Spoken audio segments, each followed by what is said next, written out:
안녕하십니까. 매뉴팩처링 TV 김진희 국장입니다. 반갑습니다. 오늘 매뉴팩처링 TV가 준비한 웨비나는 생방송이고요.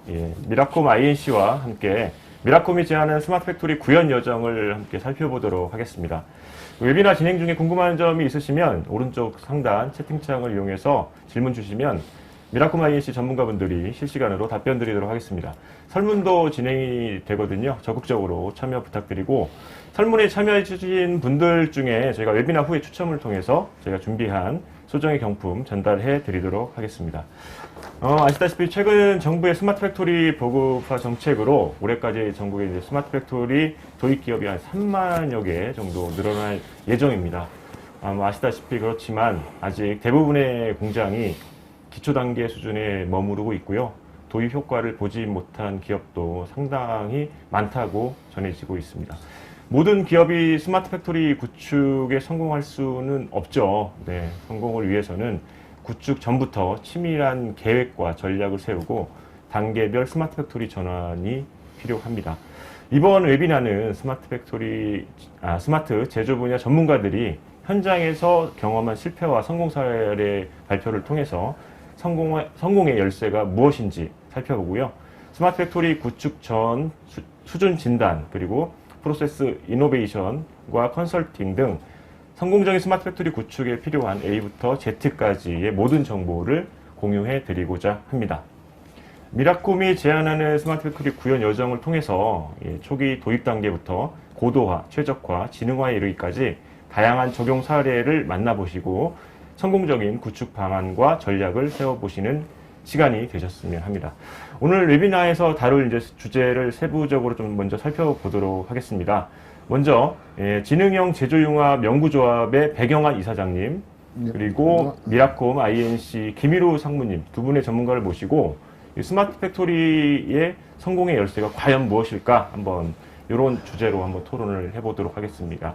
그리고 이어서 미라콤 INC의 두 분의 전문가 차례로 모시고요. 스마트 팩토리 단계별 구축, 최적화 전략과 방안, 그리고 미라콤 솔루션 도입을 통한 스마트 팩토리 구현에 대한 주제 발표를 차례로 들어보도록 하겠습니다. 그리고 이제 웨비나 마무리하면서 앞서 이제 발표하셨던 미라콤 INC 전문가분들을 모시고 실시간 질의응답을 시간도 가져보도록 하겠습니다.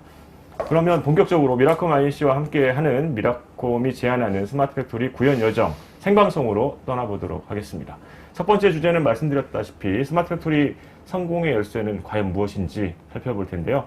두 분의 전문가를 모시고 스마트 팩토리 성공의 열쇠를 함께 찾아보도록 하겠습니다. 지능형 제조융합 연구조합의 배경환 이사장님, 그리고 미라콤 INC의 김희루 상무님을 모셨습니다. 안녕하십니까? 네, 안녕하세요. 네, 반갑습니다. 시청자분들께 차례로 이사장님부터 본인 소개 좀 부탁드리겠습니다. 네, 반갑습니다. 저는 현재 지능형 제조융합 연구조합에서 이사장을 맡고 있는 배경환입니다. 저는 전에 스마트중앙 추진단에서 부단장직을 맡아왔었고, 그리고 부단장직을 맡은 이후에는 현재 고려대학교에서 교직을 맡고 있습니다. 네, 반갑습니다. 네, 상무님. 네, 안녕하세요. 저는 미라콤 INC에서 컨설팅을 맡고 있는 김희루 상무입니다. 미라콤은 MES 중심의 스마트 팩토리를 하는 회사인데요.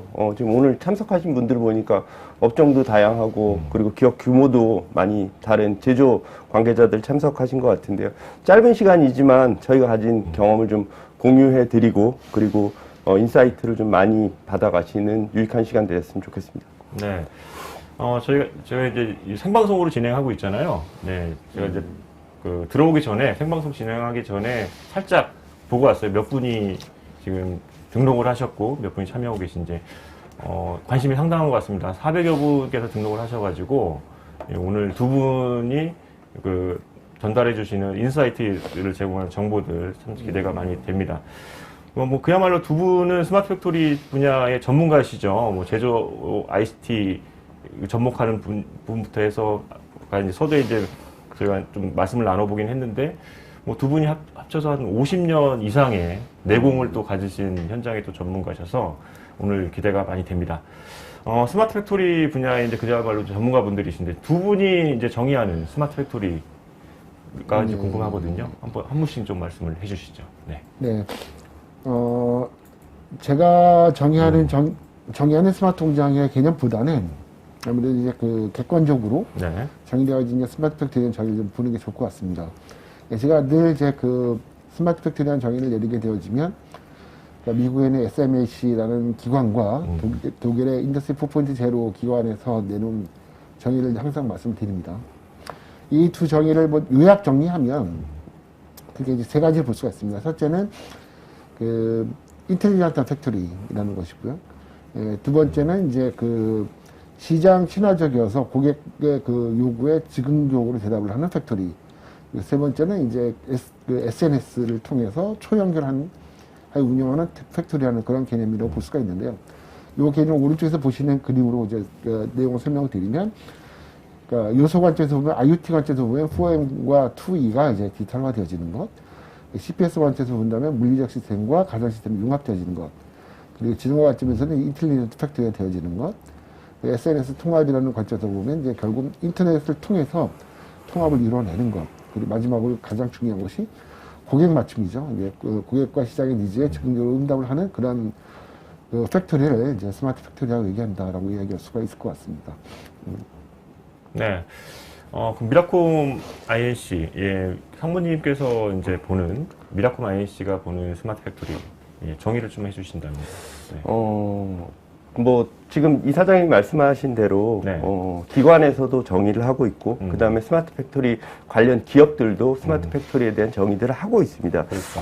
뭐, 다양한 정의들이 존재하는데요. 한마디로 좀 정의하기는 좀 어렵기는 하지만, 미라콤은 지금 말씀드리는 것처럼 스마트 팩토리를 정의하고 있습니다. 사람에 의한 변동성을 최소화하고, 그리고 불필요한 낭비 요소가 제거되어 생산 자원이 효율적으로 운영되는, 즉 스마트하게 일하는 공장을 스마트 팩토리로 정의하고 있습니다. 결국 사람에 의한 변동성을 제거한다라는 것은 제조 현장을 디지털화하고 효율적으로 운영될 수 있도록 하는 것이 스마트 팩토리의 핵심이라고 보시면 될 것 같습니다. 네, 네. 두 분께서 이제 말씀하신 대로 스마트 팩토리의 정의는 이제 명확한 것 같습니다. 전 세계적으로 어떻게 지금 스마트 팩토리, 스마트 팩토리가 이제 2014년, 뭐, 요때부터 이제 인더스트리 4.0과 함께 이제 제조업의 핵심 키워드로 자리 잡았는데 어떤 변화가 있었는지 한번 살펴보도록 할까요?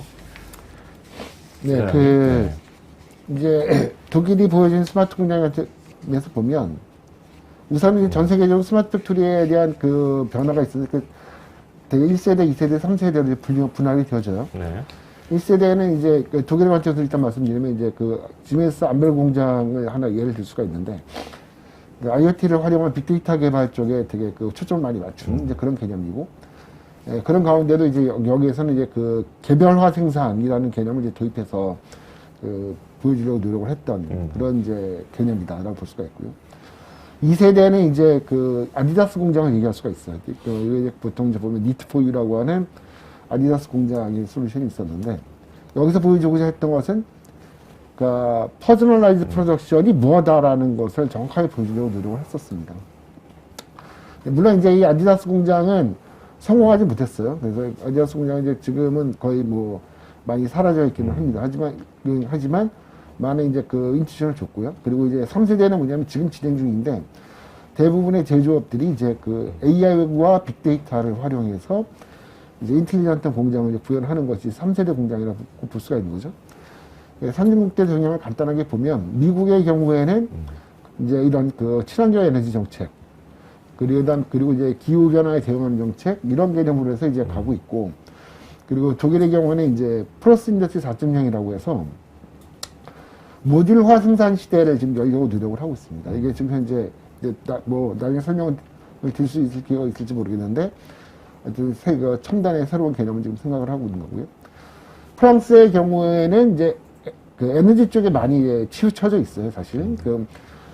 프랑스는 이제 NIF와 이제 AIF라고 하는 이제 그 두 가지 그 개념을 가지고 움직이고 있는데 둘 다 NIF는 이제 그 뉴 인더스트리얼 프랑스라는 개념인데 여기서 신재생 에너지고 AIF는 미래 기술인데 여기 미래의 에너지를 선도하는 방법에 대한 연구를 하고 있는 겁니다.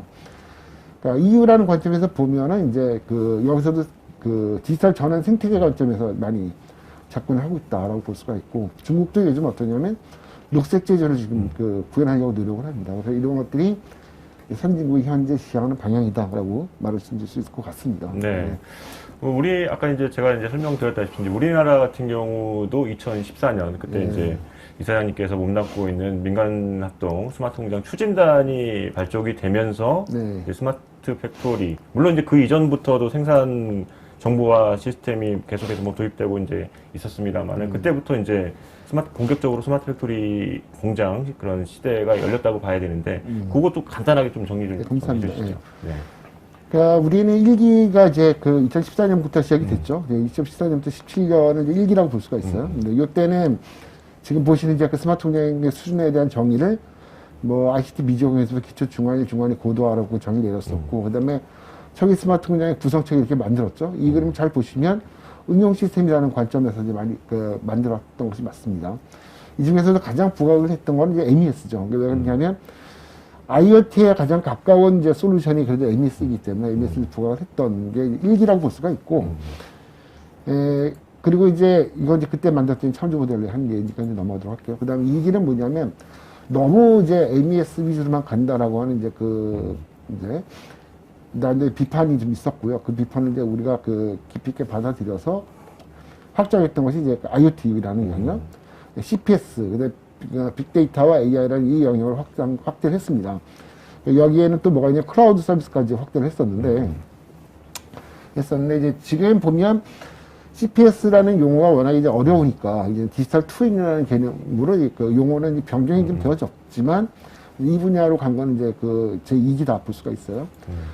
3기는 이제 뭐냐면 2019년부터 지금까지 이르는 과정인데 상당히 많은 이제 스마트 팩토리를 지향하는 그런 분들이 이제 인공지능 쪽, 빅데이터와 인공지능을 활용한 개념을 이제 전환을 해 나가고 있었고, 그래서 이제 오른쪽에서 보시는 이런 여러 가지 방법론을 많이 도입을 해서 지금 진행을 하고 있는 상태이고, 그리고 현재 진행하고 있는 이제 지능들은 보면 크게 6대 지능으로 이제 정리가 돼요.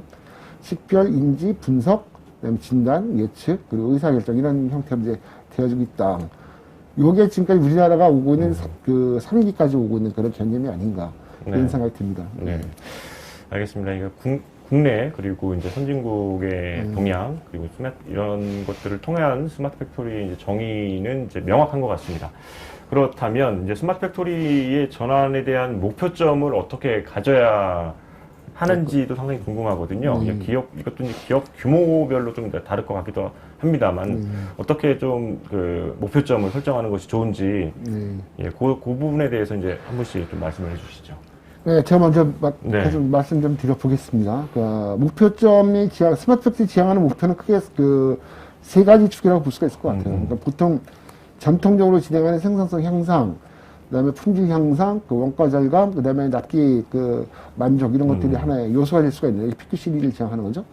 이런 경향이 이제 강하고 이 분야는 지금도 그리고 앞으로도 계속 갈 부분인데 중소기업이 많이 지향하는 그런 방향입니다. 이 방향에서는 우리나라에서도 많은 이제 성과를 거뒀던 건 사실이고요. 예를 들어서 한번 볼게요. 이게 맨 처음에 초기 스마트 공장을 도입했던 기업들을 예를 들어보면 세안진공열차라는 기업이 있는데 이 기업이 이제 전기세가 굉장히 많이 나가는 기업이었어요. 근데 이 기업이 스마트 공장을 도입을 해서 연 3천만 원 이상의 전기세를 절감하는 그런 효과를 이제 얻었거든요. 이게 하나의 코스트 절감을 한 사례죠. 최근에는 이제 머신러닝을 이용해서 이제 제품 불량을 검출해서 이제 검사 시간도 단축하고 그리고 불량률도 거의 제로화하는 이제 경쟁인 그런 경우를 얻은 경우도 있고 이게 전부 다 PQCD를 지향하는 그런 방향이라고 볼 수가 있죠. 두 번째는 탄소 중립입니다. 지속 가능한 경영. 이 분야가 우리나라도 요즘 많이 이제 붐이 일고 있는데 우리나라보다는 이제 아무래도 EU 쪽이 더 강력하게 붐이 일고 있다고 볼 수가 있어요. 근데 이거는 이제 정부 차원에서 많이 지향을 하고 있는 상태이고 특히 중요한 게 이제 보면 요즘 아리백이라고 하는 이 영역이 이제 지금 크게 이제 뜨거운 감자가 되어서 되어진 상태이고 이것이 향후에는 제조업에 큰 이제 영향을 미칠 그런 개념이라고 볼 수가 있을 것 같습니다. 우리나라도 좀 많이 여기에 합류를 하고 있는데 2030년 내에 목표를 달성하겠다고 하는 대기업만 해도 거의 100개 육박하는 정도의 이제 대기업이니까 이 아리백의 서프라이 체인이 구성된다고 하면 중소기업은 거기에 맞는 솔루션을 준비하지는 안 되는 그런 문제가 있는 거죠.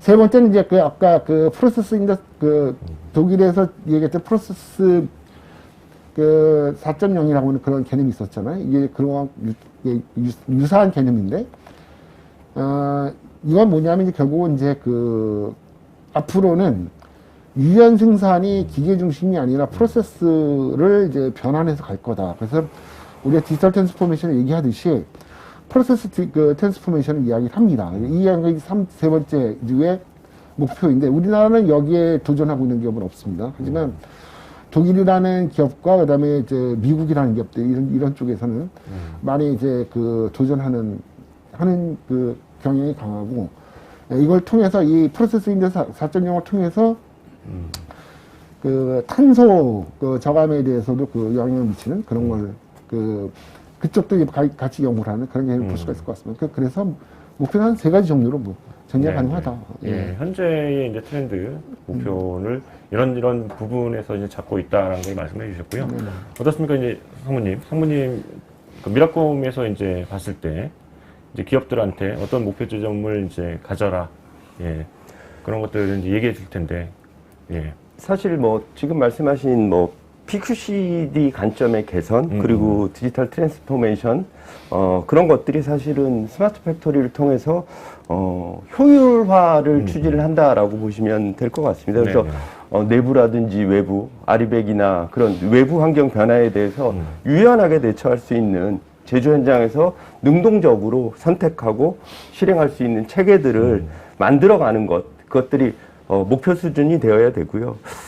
그런데 사실은 저희가 생산하는 방식에 따라서 반도체를 생산하는 기업, 그 다음에 또 노동집약적인 완전히 라인이 자동화되어 있지 않은 노동집약적인 형태의 산업에서는 사실 그 목표 수준이 달라질 수밖에 없습니다. PQCD 관점에서의 목표 수준들도 달라져야 되고요. 그 다음에 디지털화를 어느 수준까지 해야 될지에 대한 것들이 달라질 수밖에 없기 때문에 현장의 페인 포인트들을 고려해서 목표 수준들을 가져가는 것이 필요하다라고 보고 있습니다, 미라콤은. 네네, 알겠습니다. 예, 이제 그 다음 질문을 이제 이사장님께 드리고 싶은데, 이 부분은 좀 간단하게 좀 설명을 해주시면 좋을 것 같습니다. 그래서 국내 스마트 팩토리 현황을 한 번 더 짧게 설명 좀 해주시고, 이제 앞으로의 이제 발전 방향, 어떻게 발전해야 된다라고 보시는지 그 부분에 대한 좀 의견을 주시죠. 네. 예, 짧게 설명을 해보겠습니다. 네네. 이제 이건 스마트 공장 이제 부박산 사업에 대한 그 역사를 간단하게 정리를 한 건데요. 이건 이제 영어로 된 이유는 이제 이게 대외적으로 저희가 발표했던 그런 내용들이니까요. 우리나라는 2014년부터 다시 시작을 했습니다. 지금까지 오고 있죠. 굉장히 오래되어졌고 부박산 사업에 대한 역사는 굉장히 깊습니다. 그리고 이제 처음에는 10,000개를 목표로 했어요. 맨 처음에. 그 다음에 10,000개에서 20,000개를 목표로 했다가 결국은 30,000개까지 내려오게 되어지게 된 거죠. 그러니까 이제 이 양적인 목표에 굉장히 이제 집착을 하는 게 우리나라의 현실이다. 그건 이제 인정을 해줄 것 같고, 이걸 이제 배경으로 해서 보면 그렇게 해서 이제 양적인 목표에 대한 달성은 이제 하게 될 것 같아요. 그냥 하게 될 것 같은데, 그럼 거기에 대한 반성은 없느냐? 반성 분명히 있겠죠. 요즘은 어떻게 되어졌냐면, 양적인 목표 속에서도 그래도 뭔가 질적인 목표를 지향하는 경향이 강해졌는데, 질적인 목표를 지향하는 방향이 주로 어느 쪽이냐면, 이제 결국 지능 쪽으로 이제 많이 갑니다. 그래서 이제 지능 쪽으로 가기 위해서 노력을 하는 게 뭐냐면 데이터의 중요성을 이해하게 된 거예요. 그러니까 좀 중기부에서는 캠프라고 하는 그 프로젝트도 하고 있고, 그리고 이제 중기부뿐만이 아니라 다른 쪽에서도 여러 가지 사업을 하고 있죠. 제가 좀 정리해 보면 데이터를 확보하는 것이 독자적으로 확보하는 것이 어려우니까 업종 간의 협력을 해서 하는 경향이 좀 있어요. 업종 간에 하는데 동종업종 간에 하는 경향과 이제 이종업종 간에 하는 경향 두 가지로 나뉘어지게 됩니다. 동종업종도 동류의 데이터와 이종 데이터가 가는 경우, 그 다음에 이종업종도 데이터를 공유하는 경우와 기술을 공유하는 경우 이렇게 나뉘어지게 되는데, 이런 형태로 굉장히 다양하게 데이터를 공유하거나 기술을 개발하려고 하는 노력을 한다. 이게 지금의 나타나 있는 현실이다라고 볼 수가 있고, 그렇게 하는데 그 연구 분야가 대부분 이렇게 한정이 되더라고요. 주로 설비 쪽에 많이 한정이 돼요. 그러니까 12.4%가 설비에 대부분 매진합니다. 그 다음에 자재, 그 다음에 공정, 공구, 설계도 분석, 이런 형태가 이제 대부분 연구 분야예요. 이런 형태라고 말씀드리는 이유는 뭐냐면, 아직까지는 이제 그러니까 직접적인 대상을 향한 그런 이제 그 지능을 개발하는 형태다. 이고, 그리고 이제 솔루션들로 보면 주로 이제 데이터 분석을 하는 쪽이 가장 많다. 그러니까 이제 그 머신, 그러니까 이쪽이 가장 많고, 그 다음에 이제 머신 비전 쪽이 그 다음으로 많은 그런 형태라고 볼 수가 있다고 볼 수가 있고요. 그리고 이제 더 중요한 거는 이제 데이터의 중요성을 이제 이해를 하다 보니까 결국은 센서를 많이 사용을 해요. 센서를 몇 종류까지 가느냐면, 이게 제가 그 찾은 센서 종류가 35종입니다. 이 종류. 이게 가장 많이 쓰는 게 온도 센서가 17%이고, 전류가 10% 되는, 전압도 7% 되는 이런 정도로 가고, 1% 미만에 있는 그 센서 굉장히 많고, 센서들도 아마 들어보지 못하신 그런 센서들 굉장히 많이 이제 도입이 되어지고 있는 현상이다. 이러다 보니까, 빅데이터 구축을 위해서 선행되어져야 될 기술 중에 하나가 센서 엔지니어링. 이게 중요하다는 걸 이제 많이 인지를 하는 거죠. 그 정도라고 볼 수가 있을 것 같아요. 요즘 그래서 이제 현상이 그런데 이런 상태에서 그럼 어떻게 앞으로 가야 되느냐. 그렇죠. 하는 건데 그 부분이 이제 그 뒤에 보면 자, 이게 이 AI와 빅데이터로 가는 건 굉장히 바람직한 현상 중에 하나입니다. 그런데 너무 로컬하게 가고 있어요. 근데 지금 세상은 어떻게 가고 있냐면, 글로벌 카오스가 지금 지배를 하고 있어요. 그리고 미국이 촉발해서 만들게 새로운 로컬리제이션이 이제 일어나고 있는 현상인데, 여기에 대비를 해야 된다고 봅니다. 근데 이거는 중소, 중견기업이 할 수 있는 영역, 독자적으로 할 수 있는 영역은 아니긴 해요. 하지만 피해는 중소, 중견기업이 직접 봅니다. 그래서 지금 여러 가지 말씀드릴 수 있겠지만 우선은 리스크를 예측하고 인지를 할 수 있어야 돼요. 이거는 누군가가 해줘야 돼요. 그 다음에 여기에 대한 중기 전략을 세울 수 있어야 돼요. 그리고 이제 기업은 뭘 해야 되냐면 여기에 대응해서 문제를 해결할 수 있는 이런 자구적인 노력, 그러니까 스마트 팩트리라는 이름으로 하는 자구적인 노력을 해야 됩니다. 이게 첫 번째 해야 될 일인 것 같고, 그래서 앞으로 스마트 팩트리가 갈 길이 굉장히 멀다고 보는 거예요. 두 번째는 뭐냐면, 유럽을 좀 배워야 될 필요가 있습니다. 환경에 대해서 이렇게 배워야 되는데, 우리나라가 아직 대기업은 아리백에 많이 이제 가입을 해서 활동을 하는데, 대기업을 받쳐줘야 될 중소 중견기업은 아리백에 대한 대응 준비가 좀 덜 되어져 있다. 이런 미래를 주면 보고 좀 배우고 거기에 대응할 필요가 있다는 거. 이제 그 다음에 이제 데이터에 대한 가치인데, 이제 데이터를 많이 모았다고 생각을 할 수 있지만, 사실 모여지었다기보다는 이제 모으기 시작한 거라고 봐야 될 것 같아요. 데이터는 100년, 1000년을 모아도 다 못 모을 수도 있는 거거든요. 그다음 1000년 기다리자는 건 아니지만, 진짜 데이터를 좀 제대로 확보하는 훈련을 해야 된다. 그리고 이제 마지막으로 말씀드리면, 지금 3만 개 기업을 이제 보급했다고 가정합시다. 제가 보급할 때만 해도 거의 10,000개 가까이 제가 보급을 했어요. 근데 저도 제 손을 얹고 말씀드리자면, 보급을 했지만, 지금 사용하냐고 물어보면 사용하지 않는 기업이 꽤 많을 거예요. 상당히 많거든요. 네. 그게 많은 사람들이 비판할 수 있습니다. 잘못 만들었다, 어떻다 말할 수 있는데, 제가 보는 가장 중요한 시점이 이거예요. 관점은 뭐냐면, 개발에만 대부분 역점을 두지, 운영 유지에는 역점을 두지 않는 거예요. 그러니까, 정부도 운영 유지에 대해서는 등한시 하는 거거든요. 그래서 앞으로는 스마트 팩토리도 운영과 유지에도 죄송합니다. 역점을 둬야 된다. 하는 걸 제가 꼭 말씀드리고 싶습니다. 이것이 스마트 팩토리가 발전하는 가장 중요한 방향이다. 말씀드리고 싶어요. 예. 네. 알겠습니다. 이런 부분으로 이제 한 4가지 정도를 이제 말씀을 해주셨고요. 저희가 지금 이제 스마트 팩토리 전반적인 부분에 대해서 이제 살펴보고 있는데, 스마트 팩토리 결국에는 두 분 다 이제 경험하셨겠지만, 그 스마트 팩토리를 도입 전후 이제 성공한 기업을 예를 들었을 때 도입 전후는 상당한 이제 변화가 있는 케이스들이 상당히 많단 말이에요. 이런 부분들이 많이 알려져서 결국에는 다른 기업들도 이제 스마트 공장을 도입하는 케이스들이 많은데 뭐 좀 그런 사례들이 좀 있을지 궁금합니다. 그러니까 스마트 팩토리 도입 전에는 이랬는데 도입 후에는 좀 이렇다. 그러니까 성공 네. 사례는 뭐 굉장히 많죠. 네, 굉장히 많아요.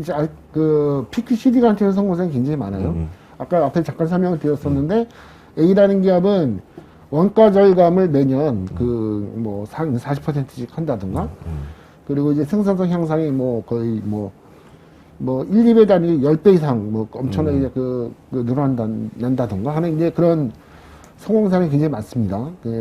그런데 그런 경우에는 대부분 자기가 목표를 정해놓고 그 목표에 맞는 집중화되어진 방식으로 스마트 공장을 도입했을 때 많은 이제 성과를 얻는 그런 사례라고 볼 수가 있죠. 그래서 이제 제가 드리고 싶은 이야기는 목표를 분명하게 잡으면 성공한다는 거고, 그리고 그 성공할 땐 당연히 이제 훌륭한 좋은 파트너를 잡아서 같이 그래서 그렇죠. 성공한다는 걸 말씀드리고 싶어요. 네네. 사모님이 어떻습니까? 저기 네. 데이터의 가치에 집중하자라고 말씀하셨는데요. 네. 사실 이제 그 스마트 팩토리를 통해서 사실은 데이터들이 모두 연결이 됩니다. 연결이 되면 그것들을 보고 실시간으로 의사결정을 할 수 있기 때문에 당연히 서두부터 말씀드리지만 효율성이 개선될 수밖에 없습니다. PQCD 관점에. 그 다음에 두 번째는 이 데이터가 확보가 되면 보이지 않았던 것들이 보여집니다. 공장에 숨어 있는 그렇죠. 프로세스들이 보이기 때문에 그런 것들을 혁신하고 개선할 수 있는 도구로 사용을 할 수 있고요.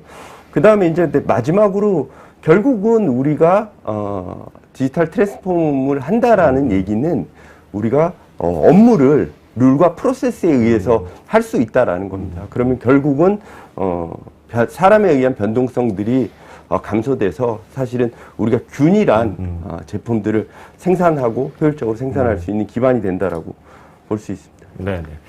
네, 여기까지 이제 스마트 팩토리 전반적인 상황을 한번 짚어봤습니다. 예, 다음 주제는 스마트 팩토리 이제 성공의 열쇠. 예, 상황은 이렇다. 그러면 도대체 성공하려면 어떻게 해야 되냐? 예, 이 부분이 이제 가장 중요한 포인트인데 스마트 팩토리 이제 구축 단계별로 이제 상당히 중요시 해야 되는 포인트들이 있을 거예요. 그것들을 제가 한번 정리해서 말씀드릴 텐데 이 부분에 대해서 두 분의 이제 의견이 좀 궁금합니다. 모든 이제 프로젝트가 마찬가지겠지만 스마트 팩토리 프로젝트 역시 준비 그리고 실행 단계, 운영 및 고도화 단계로 이렇게 나눠볼 수 있을 것 같아요. 스마트 팩토리 이제 그 프로젝트의 준비 단계부터 살펴보면 이 단계에서 가장 중요한 것 중에 하나가 키워드가 인력, 조직일 텐데 이 부분에 대해서 이제 중견 중소기업들은 상당히 또 피부에 와닿지 않는 부분들도 있을 것 같습니다. 이 부분에 대한 중요성 어떻게 보십니까? 이제 우리가 스마트 팩토리든 모든 어떤 시스템을 도입을 할 때는 항상 하는 이야기가 첫째는 이제 전사적 대응을 해야 된다. 그다음에 두 번째는 이제 CEO를 비롯한 모든 사람들이 이제 참여를 해야 한다. 그런 가운데도 모두 다 할 수 없으니 전담 조직을 두어서 이제 진행을 해 나가자. 그리고 이제 마지막으로는 파트너가 되는 이제 공급기업과 합심을 해서 그래서 이제 과학적인 관리를 해 나가면서 이제 해 나가자고 얘기를 하죠. 그러니까 얘기하다 보면은 그런 것들 정리해 보면 결국은 인력과 조직이라는 것이 얼마나 중요한가 하는 것이 이제 드러나요. 현실적으로는 이제 중소기업이나 중견기업들이 그렇게 많은 인력을 투입해서 할 수가 없죠. 왜냐면 그게 다 비용이고 그런 상황이니까. 근데 거기에 이제 약간의 딜레마가 있긴 한데 그래서 중소 중견기업이 거기에 맞게끔 하는 어떤 어떤 조직의 방법론, 그러니까 어떤 점조직 형태가 됐던 아니면 이제 서로 업무를 갖다가 분할하는 방식이 됐던 하는 그 방법론 개념이 하나가 필요하고 두 번째는 뭐냐면 결국은 기업이 성공하려고 하면은 팀워크라는 개념, 팀워크 없으면 결국은 내가 하는 시스템을 도입하고 있는 이 작업은 추가 작업이고 나는 그냥 거기에서 이제 희생하는 나는 생각을 갖게 된다는 거예요. 그런 거보다는 이제 이게 긍정적으로 작용할 수 있도록 하는 그 팀워크의 컨셉. 이 팀워크의 그 인문학이 굉장히 중요하다는 거죠. 근데 그거를 어떻게 잘 만들어서 해나갈 것인가 하는 것이 제가 볼 때는 중요한 열쇠라고 판단이 됩니다. 네. 그리고 이제 또 중요한 것이 이 준비 단계에서 그 현장에 대한 이제 진단하고 문제점을 이제 파악하고 내 자신을 아는 게 상당히 중요한데 그 이 부분에 대한 좀 중요성에 대해서 한번 성무님 좀 말씀해 주시죠. 사실은 모든 제조 환경들이 다 다르고 독자적인 생산 방식들을 가지고 있습니다. 그리고 관리 형태들도 다르고요. 그런데 가장 중요한 거는 사실 현장에 페인 포인트들을 정확히 아는 것들이 필요하고요.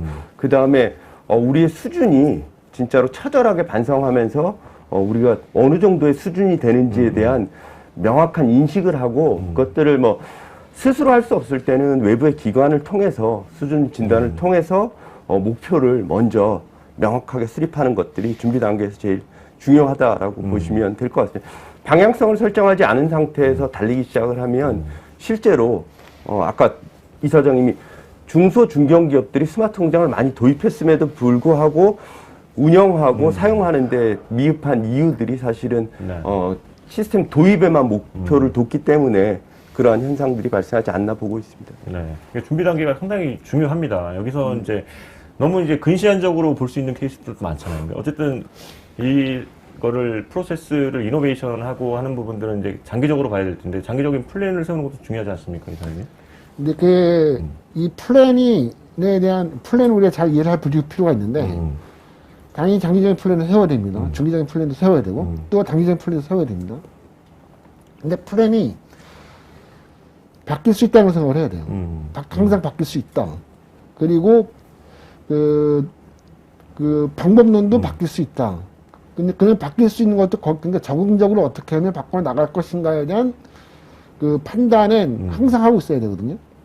그래서 오해하면 안 되는 게 뭐냐면 플랜을 세우자고 했을 때 아이스핑 같은 경우에서 3개년, 4개년, 5개년 플랜을 세워놓고 이걸 무조건 달성하는 방법이 하나 있고 이걸 계속 이제 리비전해 나가면서 적응적으로 하는 방법이 있는데 후자라는 것이 중요하다는 거고 그리고 또 하나는 뭐냐면 그렇게 하려고 해도 여기에 전담하는 인력이 또 필요하단 말이에요. 항상 이 사람 문제인데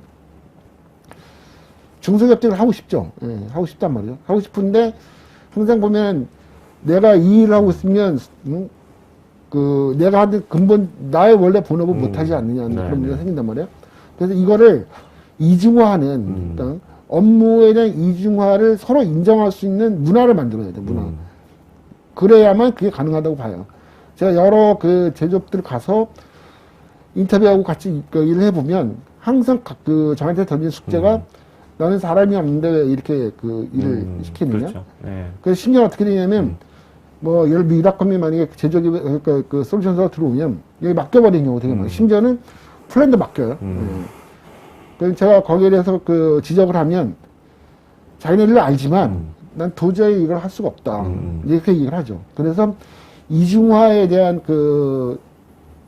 어떤 방법론 그리고 그거에 대한 서로 그러니까 사용자와 종사자 간의 어떤 양해 이게 굉장히 중요하다. 네, 알겠습니다.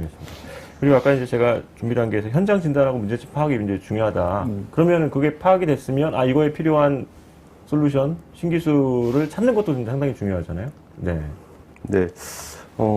우선 지금 스마트 팩토리를 특정 기술을 도입하거나 또는 대형의 IT 프로젝트와 같은 이벤트 형태로 인식하지 않았으면 좋겠고요. 사실 저희가 여정이라는 표현을 썼는데 네. 이 스마트 팩토리를 한다라는 거는 주인의식을 가지고 긴 혁신, 변혁의 여정을 간다라고 보시면 될 것 같습니다. 그래서 특정 솔루션에 종속이 되거나 하는 것들이 아니라 진짜로 현장의 목소리를 가지고 사람 중심으로 시작을 해서 목표를 세우고 그것들을 지속적으로 추진해 나갈 수 있는 그러한 것들이 필요합니다. 네. 지금 저희가 이제 준비 단계에서의 좀 이제 이런 중요하게 좀 다뤄야 될 부분들에 대해서 이제 말씀을 나눠봤고, 다음은 이제 실행 단계입니다. 실행 단계는 결국에는 이제 솔루션이나 기술을 도입을 해서 이걸 실행하는 부분인데, 결국에는 가장 중요한 게 이제 데이터입니다. 데이터를 기술을 어떻게 이제 활용하느냐, 우리에 맞게끔 활용하느냐, 그리고 수집해서 활용하느냐인데 이 부분이 굉장히 중요하죠. 네. 이 부분에 대해서 좀 말씀을 해주시죠. 네, 사실은 이제 작게 시작해서 점점 더 넓혀가고 확산하는 것들이 중요하다라고 보고 있고요. 네. 스마트 공장 추진단에서도 이야기하듯이 기초 단계, 중간 단계, 고도화 단계가 있듯이 우리 수준에 맞춰서 우리가 진짜로 이 데이터를 어떻게 사용할 건지에 대한 계획들을 먼저 수립을 한 네. 이후에 그것들을 작게 모아서 활용하고 그 다음에 고도화하는 형태로 실행은 진행을 하는 것들이 네. 필요합니다. 처음부터 크게 그림을 그리고 그리는 건 중요합니다. 크게 그림을 그리고 단계적으로 실행을 해야 되는데 처음부터 큰 그림에 맞춰서 진행을 하려다 보면 실제로 우리가 쓰지 않는 데이터들 저도 집에 가면 그 창고가 있는데 네. 창고에 들어간 물건들은 다시 안 사실 꺼내주죠. 다시 안 나옵니다. 데이터 무조건 수집을 한다라고 해서 그것들을 활용할 수 있는 건 아니기 때문에 네, 네. 체계적인 계획, 목표들을 수립하고 하는 것이 필요합니다. 이사장님, 이 실행 단계에서 이 공급업체하고 이제 그 수요자, 도입업체 간의 이제 관계 유지도 상당히 중요하지 않습니까? 틀어진 경우들이 많았었죠. 예. 뭐 사람 사는 세상이니까 하지만 이제 틀어지는데 네. 이제 그러니까 이거 이야기하면 굉장히 이제 길어지긴 해요. 네, 길어지긴 짧게 짧게 얘기를 하면 네, 네, 네. 짧게 얘기를 하면 우선은 이제 스마트 공장 보급 확산 사업을 함에 있어서 그 과제가 너무 많아졌어요. 그리고 이 과제를 수행해줄 수 있는 그 기업이 생각보다 적어졌죠. 상대적으로. 그러니까 처음에는 이제 공급기업도 초심을 가지고 이제 수요 기업이랑 같이 이제 협력을 많이 해나갔단 말이에요. 근데 일이 많아지게 되어지면 결국은 생각이 바뀌어지는 것이 아니라 어쩔 수 없이 몸이 안 따라가는 사람하고 똑같은 현상인데 그런 이제 왕왕 생기게 되는 거죠. 그러니까 이거는 그래서 이제 첫째는 이제 과제 자체를 수를 이제 안배하는 개념이 일단 필요한데 그게 이제 안 된 것이 하나가 있고 그러다 보니까는 이제 공급 기업이 우후죽순처럼 생깁니다.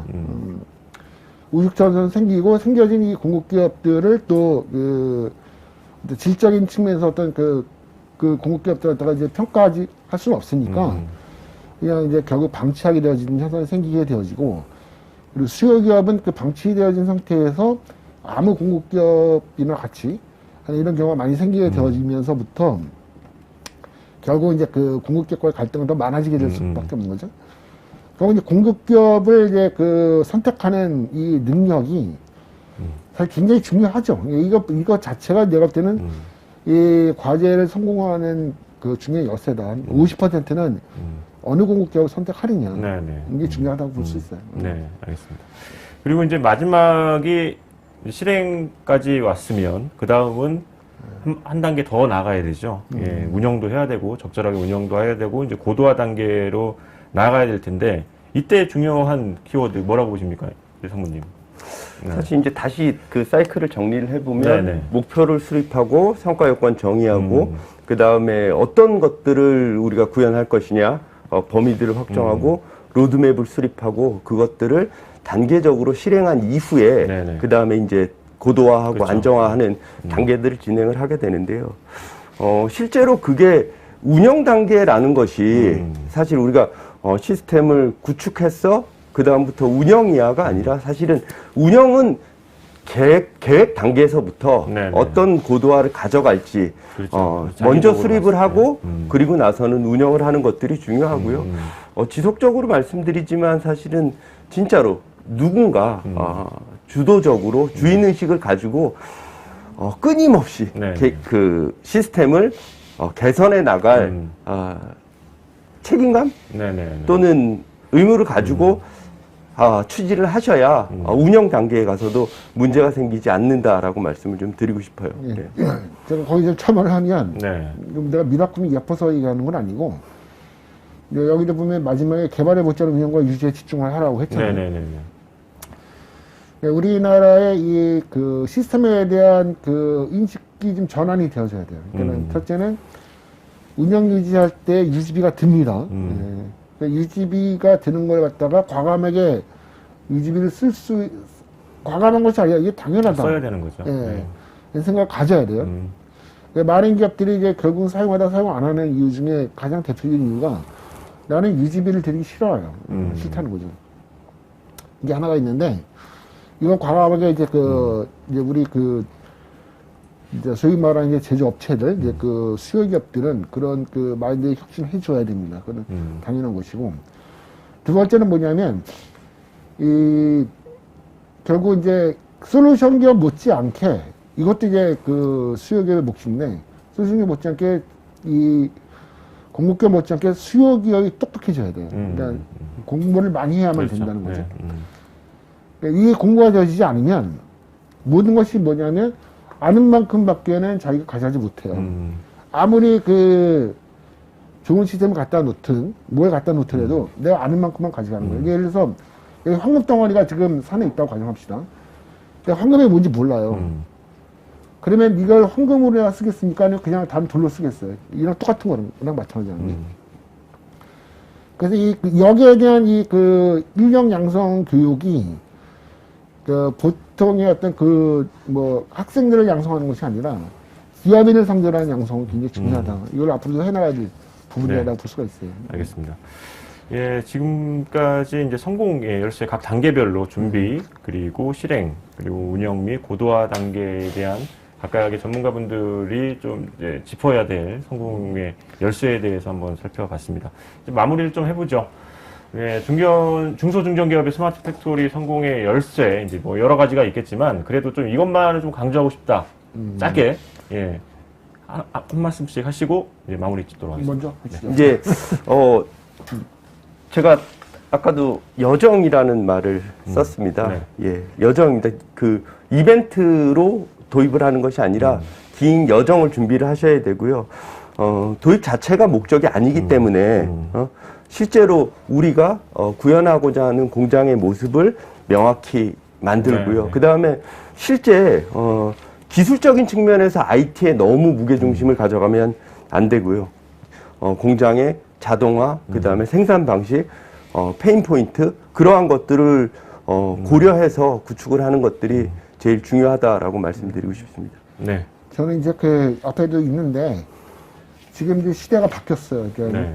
글로벌 카오스가 굉장히 강하고, 이제 워낙에 이제 위험한, 어려운 시기인데, 이 시기에 능동적으로 대응할 수 있는 스마트 팩토리가 뭐냐, 좀 생각을 할 수가 있고, 그래서 관단성이 있는 이제 스마트 팩토리가 그런 미래를 준비해주는 관단성 있는 솔루션이다, 라고 생각을 하고, 스마트 팩토리에 대한 새로운 준비를 제조기업도 해야 되고, 정부도 해나가야 된다. 이게 제가 말씀드리고 싶은 거예요. 이런 스마트 팩토리가 이제 많은 사람들이 과거적인 어떤 개념이라고 생각하는 경향이 있어요. 좀 우리나라 사람들이 좀 급한 면이 있긴 한데, 그게 아니다는 거죠. 스마트 팩토리는 제조업이 혁신의 주체가 되어지는 이상은 스마트 팩토리는 더 발전되어져서 더 빠르게 혁신 주도해 나가는 그런 도구가 되어져야 된다고 제가 말씀드리고 싶습니다. 네, 알겠습니다. 많은 도움이 되셨습니까? 예, 분명한 것은 지속 가능한 제조 기업을 위해 스마트 팩토리로의 전환은 필수적이라는 사실이죠. 지금까지 두 분의 전문가와 함께 스마트 팩토리 성공의 열쇠를 찾아봤습니다. 예, 배경환 이사장님, 김일우 상무님, 좋은 말씀 감사합니다. 네, 감사합니다.